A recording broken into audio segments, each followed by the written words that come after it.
Bueno. Si estás aquí es porque te gustó mi primero vídeo. Que hablo de los Illuminatis, que tienen un símbolo de una pirámide con un ojo, lo que me hace pensar al agujero del culo. Bien, pasemos al tema. Objetivos. La Orden de los Iluminados estaba comprometida con el modelo ilustrado. La meta era la mejora y el perfeccionamiento del mundo en el sentido de libertad, igualdad y fraternidad y la mejora y perfeccionamiento de sus miembros, de ahí también el viejo nombre perfectibilistas. Weishaupt escribió en 1782 en un discurso. Quien también generalmente quiere iniciarse en la libertad, la amplia iluminación en general. Pero la iluminación no consiste en el conocimiento de palabras, sino de cosas, no se trata de la comprensión de conocimientos abstractos, especulativos, teóricos, que inflan el espíritu, pero no mejoran el corazón. Rede Andi en Aufzunемenten Illuminatos dirigentes. Según Weishaupt, el medio para alcanzar la libertad era principalmente la educación, pero no solo la aportación externa de conocimientos, sino en primera línea la formación del corazón, la moralidad, que debería capacitar a los individuos para autodominarse, y por lo tanto serían superfluas otras formas de dominio como el despotismo de los príncipes absolutistas, pero también el despotismo espiritual ejercido por la Iglesia católica. Los modales de las viejas costumbres serían también condición y camino para una sociedad libre e igualitaria sin príncipes ni iglesia. Como Weishaupt explicó en su discurso Cit. Super. La historia misma estaría de su parte.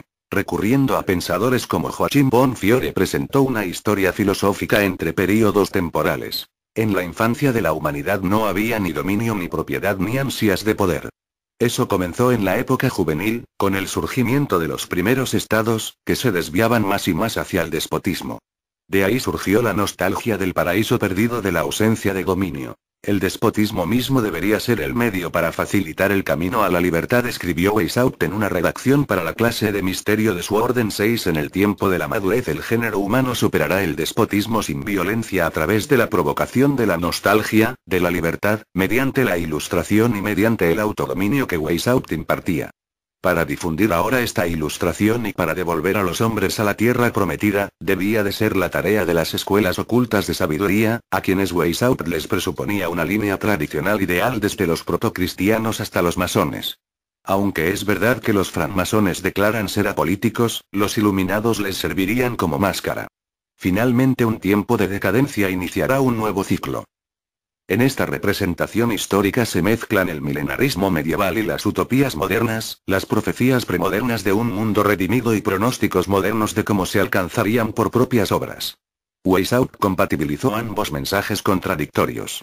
Por un lado, predicó el quietismo, que exoneraba a sus miembros de cualquier responsabilidad de progreso histórico. Y por el otro, exigía un activismo subversivo que socavara activamente el sistema de gobierno imperante. ¿Cuál de ambos aspectos primaría? Lo dejó pendiente. Eso significa por una parte que era solo cuestión de esperar, pues el tiempo del despotismo absolutista finalizaría desde una lógica interna casi por sí mismo. Weishaupt sostenía que los iluminados participarían solamente por su actividad, incluso mediante su mera presencia, en la abolición del despotismo. La abolición del sistema absolutista no debería pues conseguirse mediante la vía revolucionaria, sino por los recursos personales políticos. Querían conquistar más y más posiciones claves estatales absolutistas, para sucesivamente conducirlas a su propia violencia. En los últimos estadios utópicos, sobre si cómo el Estado sería realmente disuelto tras alcanzar el poder o si simplemente los iluminados los reemplazarían en una especie perfeccionada de despotismo ilustrado, es algo sobre lo que Weishaupt no dio datos. Organización símbolo de los Iluminados de Baviera. El mochuelo de Minerva. Los Iluminados fueron una de las muchas sociedades y asociaciones caracterizadas por la formación del fenómeno moderno de la opinión pública durante la Ilustración, tal como Jürgen Habermas describió en 1962 en Historia y Crítica de la Opinión Pública. Durante las castas sociales premodernas sucedía en la iglesia o en la corte y pervivía ahora. La posibilidad de traspasar las fronteras estamentales para reunirse en niveles sociales al menos a priori igualitarios, en las sociedades lectoras, o diversas asociaciones caritativas, como las sociedades de amigos del país, en los francmasones y los rosacrucianos o incluso en las sociedades secretas como los iluminados. A diferencia de otras sociedades, los iluminados tenían un programa político explícito, mientras que entre los francmasones, por ejemplo, son indeseables las disputas religiosas, confesionales o políticas. También se reconocen los masones por su afiliación, y no son, a diferencia de los iluminados, estrictamente secretos. Aunque los iluminados adoptaron aspectos masónicos como la logía y la jerarquía, también es cierto que ni pertenecían a la misma orden ni cooperaban en organizaciones francmasónicas nacionales, como la Gran Logía o el Gran Oriente. Para infiltrarse mejor en ellos, Ninger dotó a la orden de una estructura apoyada en la masona con grados titulados muy imaginativamente, y cada uno de los cuales tenía su propio ritual iniciático y secretos, que se les revelaba a los iniciados. Un criadero que introduciría novatos en la esencia de la logía y la sociedad secreta, compuesta de los grados novicio, Minerval Derif, de Minerva, e iluminado inferior. La clase masona tomada de la masonería contenía el grado peón, oficial, maestro, iluminado mayor e iluminado regente. Coronaba la orden la clase mistérica, compuesta por los grados sacerdote, regent, magus y rex gobernante, y cuyos reglamentos y ritos, debido al breve tiempo que supervivió, no llegaron a redactarse. Asimismo, como mistificación de gran efecto publicitario, cada miembro de la orden recibe al iniciarse un nombre secreto, o de guerra, que nunca era cristiano, o como mínimo, de origen ortodoxo.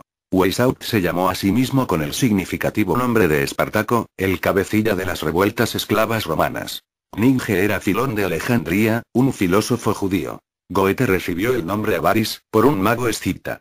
También la geografía recibía nombres secretos, Múnich, Peg. Se llamaba Atenas. El Tirol, Peloponeso. Frankfurt era Edesa. E Ingolstadt, Eleusis. Incluso hasta la fecha se indicaba según un calendario secreto de nombres mensuales persas y cuya numeración anual comenzaba en el 632. Los nombres de la orden contribuían a la igualdad entre iluminados. Ya que los dos primeros grados solo se llamaban por los nombres de la orden, no podían saber unos de otros, quién era noble, quién burgués, quién profesor universitario, quién solo camarero o estudiante. Aparte de esto, formaban parte de un rígido programa educativo, que la orden le imponía a sus miembros. Cada iluminado debía no solo darle explicaciones a su tocayo espiritual, sino que también recibía de los superiores de la orden una cuota literaria mensual, en la que obras deísticas e ilustradas ocupaban un lugar principal y en grado creciente. Su evolución moral y espiritual debía además que hacerla constar en un diario llamado Cuaderno Quibus Licet, del lat. Quibus Licet, ¿a quién le está permitido leerlo? En caso de que estuvieran mal hechos o no contuvieran los avances previstos, respondía el mando de la orden con una carta de reproche. Junto a la completa igualdad dentro de los grados, había una división jerárquica entre los distintos escalafones muy marcada. Esta dejaba mostrar ya en los juramentos, que cada iniciando debía prometer solemnemente eterno silencio, firme lealtad, fidelidad y obediencia a todos los superiores y estatutos de la orden. Además de la estricta jerarquía había que añadir la estructura esotérica de la orden, lo que significa que a los novatos se les engañaba conscientemente sobre esta auténtica meta. En la guardería significaría que el nuevo no era para nada el objetivo de la orden. Para socavar los regímenes terrenales o espirituales, apropiarse del dominio mundial y etc. De haberse imaginado nuestras sociedades de esos puntos de vista, o si han entrado con esas intenciones, se han engañado completamente. Porque en los grados superiores de la orden se les revelaría el mayor de todos los secretos, que tantos desean con ansia, tan a menudo han buscado estérilmente el arte de regir a los hombres, de conducirlos a lo bueno y después guiarlo todo, con lo que los hombres hasta ahora sueñan y solo a los más iluminados les parece posible. Reinhard Koselle Criticum Crise 7. El arcano más profundo de los iluminados era su propio sistema de dominio moral, ya practicado entre los numerarios, pero que también debía aplicarse fuera. Este fraude y tutelaje a los miembros de grados inferiores pronto provocó críticas incluso dentro de la orden. Le debían a la meta de Weishaupt, la perfección del individuo por sugerencia de la propia educación y la dirección oculta. La condición a estas mejoras del individuo le parecía que era el conocimiento de todos sus secretos. Esto parece haberlo adoptado de su peor enemigo, los jesuitas, cuya obediencia era ciega y su atenta pero efectiva manipulación humana era mediante la penitencia. Sobre todo la orden permanecía, como el investigador Ageten constató, unida a sus enemigos por un cruce dialéctico. Para emancipar al individuo del dominio mental y espiritual eclesiástico, se aplicó el método jesuítico de examen de conciencia. Para transportar al cortejo triunfal ilustrado y de la razón, se tenía un sistema extremo y un montaje místico que recordaba las ensoñaciones irracionales rosacrucianas. Y para finalmente liberar a la humanidad del despotismo principesco y real, se avasallaba a los miembros con un sistema de auténtico control y psicotécnicas totalitarias. Miembros. Los iluminados tuvieron algo de éxito. A comienzos del año 1780 llegó la orden en 70 ciudades del reino a tener entre 1500 y 2000 miembros, de los cuales algo de un tercio eran masones. Los puntos clave eran Baviera y las ciudades turingias Weimar y Gotha. Fuera de Alemania solo puede demostrarse su presencia en Suiza. El socio histórico Everard Weiss investigó exhaustivamente la estructura social de la orden y descubrió que cosa de un tercio de sus miembros eran nobles y por lo menos un 12%, clérigos. Casi el 70% de los iluminados habían recibido formación académica, el número de trabajadores manuales rondaba un 25%, un número muy superior al de los comerciantes, que con un 10% estaban claramente infrarrepresentados. Casi la mayoría de los iluminados, casi las 3/4, se componía de funcionarios y demás trabajadores públicos, que de cara a la meta de la organización de derribar el Estado absolutista, no puede sorprender. El mismo Weishaupt presumía en 1787 con orgullo que la orden había conseguido incorporar a más de un décimo del funcionariado bávaro. Especialmente significativo era este éxito de infiltración en los colegios censores bávaros, que hasta la intervención del príncipe elector en 1784, se componía casi exclusivamente de iluminados. Y acorde fueron las intervenciones de la autoridad.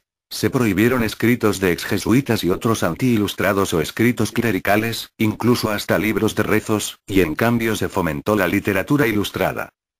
Este éxito temporal no puede engañar de que la orden estaba compuesta en su mayor parte de académicos secundones, que acudían a ella, porque se esperaban posibilidades, una oportunidad, correlacionada con el concepto de infiltración de Weishaupt. Estas metas les resultaban desconocidas a los novatos. La meta real, a saber, la de formar a las élites políticas e intelectuales de la sociedad, la consiguieron poco. De las esperadas excepciones mencionadas, Goethe, Herder, Nietzsche, todos los representantes significativos de la baja ilustración alemana o se mantuvieron apartados, Schiller, Kant, Lessing, pero también Lavater, o se fueron decepcionados por la rígida estructura, Nicolai. De una amenaza real de los estados bávaros por el ratón de biblioteca Weishaupt y sus camaradas, utopistas en el buen sentido y en el ridículo no puede haber duda, pero sí que el reto que les supuso a los viejos poderes fue, incluso de esta forma tan domada, aún demasiado grande.